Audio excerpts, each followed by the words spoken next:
ما ویل نه ځمه څو شخړې مې په سر دي ما ویل نه ځمه څو شخړې مې په سر دي د ویل پاسه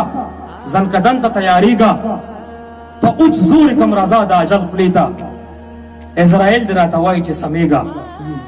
ناکردو د زنکدن ته یې اوده کړم په وی وی او تکلیفونو یې اوبه کړم روح مې ووتو د مرګ نه پس یوړم په میره کې یو تور غار ته یې ګزار کړم تورې خاورې په ما باندې انبار کړي سر د پاسه مې مولا کاکا لګیا شو ګنهګار ته په لحد کې خاماران دي په لحد کې قسم قسم لړمان دي ما ویل زه پیره په مرګ هم نه خلاصېږم اخوا دېخوا ګورم ځان سره یریږم څه موده خو پکې پروت وم یوازې بیا اواز مې د شپېلۍ تر غوږو راغلو حکم وشو چې بیدار اوسه قیامت دی ما ویل دا قیامت هم پاتې او قسمت کې دا په ما باندې چې دومره موده تیر شو دا قیامت نه و نو دا لا کوم قیامت دی څه په منډه منډه پاڅېدم تیار شو یو میدان ته فرښتو نیولی بوتلم ما ویل څه کوئ اوس نور را سره دلته راته وایي چې تیار شه سوال جواب دی فرښتې سره په لاسو کې کتاب دی ما ته وایي چې لږ تا سره حساب دی ما ویل ما سره د څه حساب کیدی شي ژوند مې خپلو ساه مې خپله وه وجود خپل نه مې زور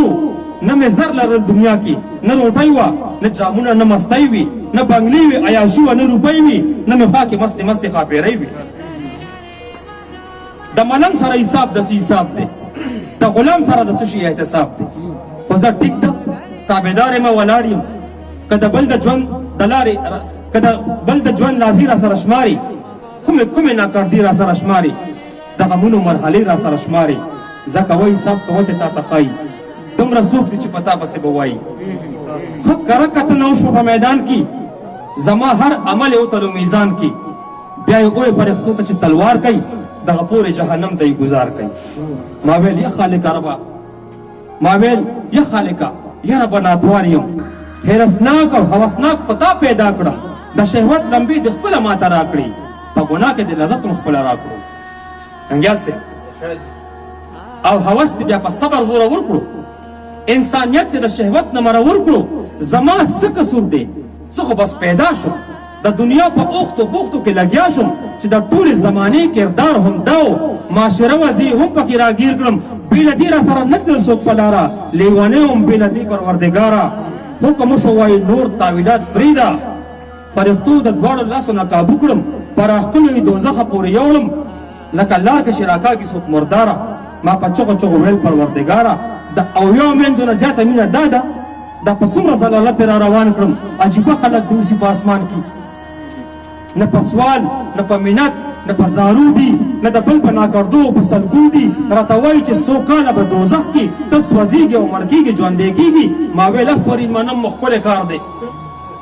دا انسان خو د الله د فن شاهکار دی زه اشرف یم زه تصویر د پاک الله یم دا چې چغې وهم ناست یم په جوړه یم اباد شوی کائنات زما په مخ دی که دنیا ده که جنت دی که دوزخ دی کائنات زما د حکم تابعدار دی دا چې تاسو کوئ کوم د سړي کار دی دوه سکونه چا د ملا په تیر کې راکړ ما ویل رو مړی انسان یم خوږېږم ما خو نه ویلي چې ما دې څوک پیدا کړي چې پیدا یې کړم نو اوس دې بربنډېږم بس پرده شه کنه ټیک د غلطي وشوه بس پرده شه کنه ټیک د غلطي وشوه خلک ګوري نو جامې رانه وباسئ فرښتې را باندې کېناستې د پاسه ما ویل څه چل کوئ خر خو نه یم پاسئ صحوفي په لمبو کې راته راکړي مړ کېدم ژوندی کېدم خپلې سزا ته په زرګونو کاله پسې را بهر کړم مخامخ کړم دربار کې پاک الله ته راته وایي چې اوس لیږې ته جنت ته د غلمانو او د حورو منځ کې ګرځه د شرابو د ولو په غاړه ناست وه پی ګبین او د کجورو مزې اخله د یاقوتو د محل په قالین پروت وه د سرو ګلو په رنګین څادر کې پټ وه شراب څکه چې مستانه حورو کې ګرځه قسم قسم میوې ستا دي جنت ستا دی ما ویل دا عیاشي نه کېږي زما ما ویل دا عیاشي نه کېږي زمانه زه پښتون یم زما سترګې پې شرمېږي لاندې کفر و جنت کې میلاویږي په دې راز خو به دې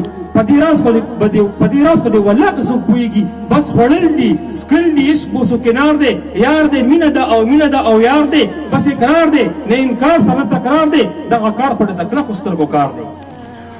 ستا هر حکم سر په سترګو زما خدایه خو زما سفید پوشي پې خرابېږي ستا جنت نه پس څو واره لوګی شم خو د دومره ضلالت نه پس خو سپی هم غلی کښېني خو پرېوتې روټۍ نه خوري مینه هر خو ستا د رزق نه په شا شي یو ملنګ ته که چا دوه خبرې وکړي په والله که په برګرو هم رسا شي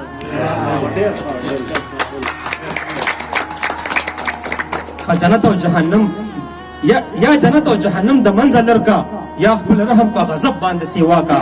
بیا مې بوزه بیا د سره مې پیدا کا ګناهونو ته د صبر طاقت راکا په خپل رحم او کرم مې جنتیان کا چې اشرف ته ستا انسان نو بیا یې ګران کا دا حضور خپلو بندیانو ته آسان کا جنتونه د دې خلکو نه قربان کا که د دومره ضلالت نه پس جنت وي د منظر خو به په ډاګه بغاوت وي که جنت د بېعزتۍ نه پس نعمت وي زه نه اخلم که دومره په ذلت وي چې ذلیل شم بیا به خوندونو کې خدایا په ټیټ سر به په جنت کې څه ژوندون وي د دوزخ نه پس به څوک جنت ته لاړ شي بیا په تیره تیره هغه چې پښتون وي لکه هسې یو کاغذ چېرته درف یم دا د کومه ملغلره یم صدف یم ملامته په ټیټ سر هورو کې ناست یم دا خو ښه په مخلوقاتو کې اشرف یم چې د زړه سکون نه مخکې جاړم جاوید صاحب چې د زړه سکون نه مخکې جاړم ستا جنت ته د خپل کور نه کډن غاړم نه مې داسې جنت خوښ ته نه یې غواړم که په دومره ضلالت کې وي نو لاړم